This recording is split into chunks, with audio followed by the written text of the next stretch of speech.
back to a preliminary cowslip seer. This is CLE Language Arts 600, Book 4. Your view from the back of my classroom. Language Arts 600, Lesson 1, 604, Lesson 1. A little bit of review. It's a parenthetical expression in the sentence. Listen carefully. With all due respect, I think you're wrong. I think.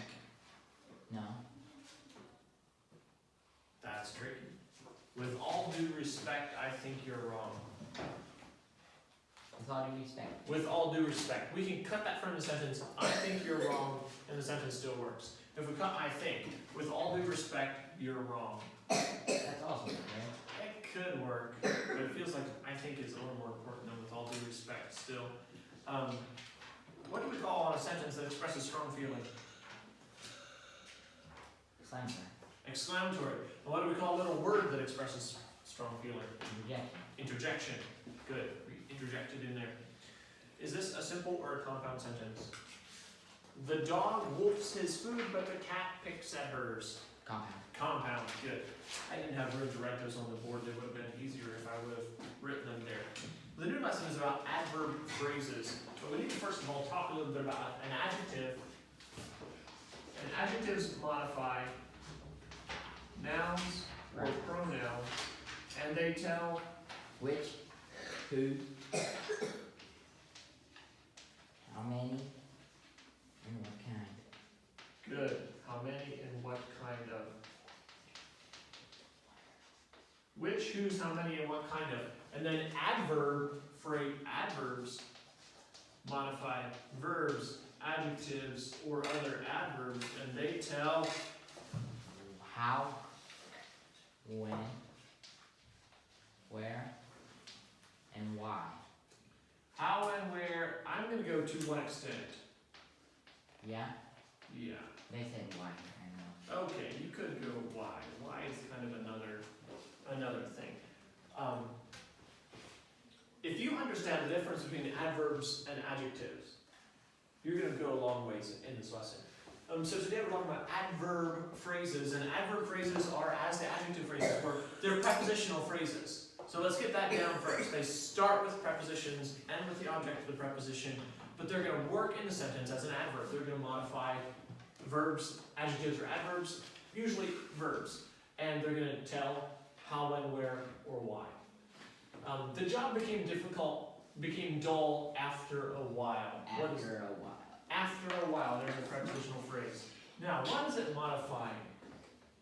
Became. Became, I would say too, it's modifying became.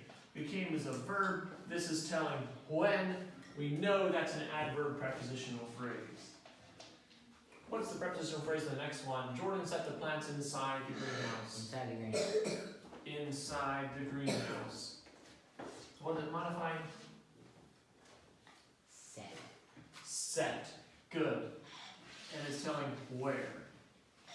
So it's an adverb prepositional phrase again. Now what we need to look out for, let's diagram this next one, then we'll talk about that. Before long, the chickens will fly into the coop. Before long is one of those adverb phrases, right? Yeah, it is an adverb phrase. It's telling when they will fly.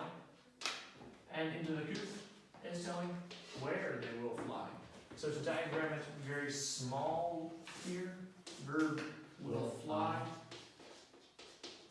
Chicken. The chickens. And then before long and into the coop both go under there, right? Good. Before long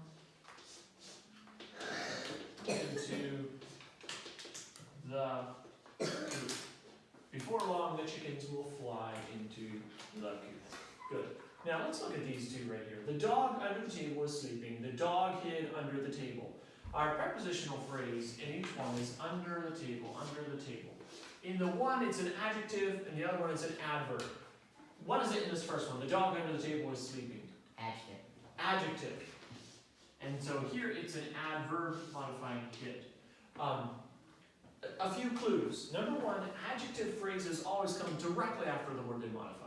Here, notice we've got the adverb phrase coming in the beginning. Here the adverb phrase comes several words later.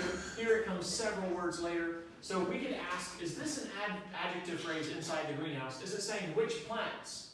And it almost could. Jordan set the plants inside the greenhouse. So if he is setting the plants, if we would have Jordan watered the plants inside the greenhouse, then inside the greenhouse is saying which plants it is. But since we know he set, he carried them inside the greenhouse, it's an adverb phrase. Here it's telling which dog. So even though it's telling all prepositional phrases tell where. That's the definition of a preposition. Is it tells where something is in relation to something else. Above, under, between, among, with, through, from. All prepositions tell where. So all prepositions are almost adjectives, except these phrases are telling which dog. This is not telling which dog. The dog hid under the table. It's telling where it hid. So look out for those. Many times you might think, oh, this is an adverb. Then ask yourself the question, is it telling which? And as you've already discovered in your lesson, whenever you have two prepositional phrases that modify each other, this second one is always an adjective prepositional phrase. The reason is because this object of the preposition is always a noun or a pronoun. The only thing that can modify nouns and pronouns are adjectives. So I can't have adverb phrase and then an adverb phrase underneath. Yeah, no. Okay. This could be an adverb phrase, but the second one must be an adjective phrase. So anytime in the sentence where you have these two prepositional phrases, and this one modifies this one is always an adjective prepositional phrase, without fail. So that might help you a little bit. Remember also the rules. Does it modify noun or pronoun? Then it's an adjective. Is it telling which, whose, how many? Then it's an adjective. Does it modify a verb? Then it's an adverb. Does it tell how, when, or where? It's an adverb. Although they almost all tell where. So be careful about that one. I want to read the spelling words yet. Binoculars, bisect, dual, duet. Duo, monopoly, monotone, monotony, octagon, octet, pentagon, quartet, triangle, tricycle, triplet, unicycle, unify, unison, universe. Oh, nice words. Carry on.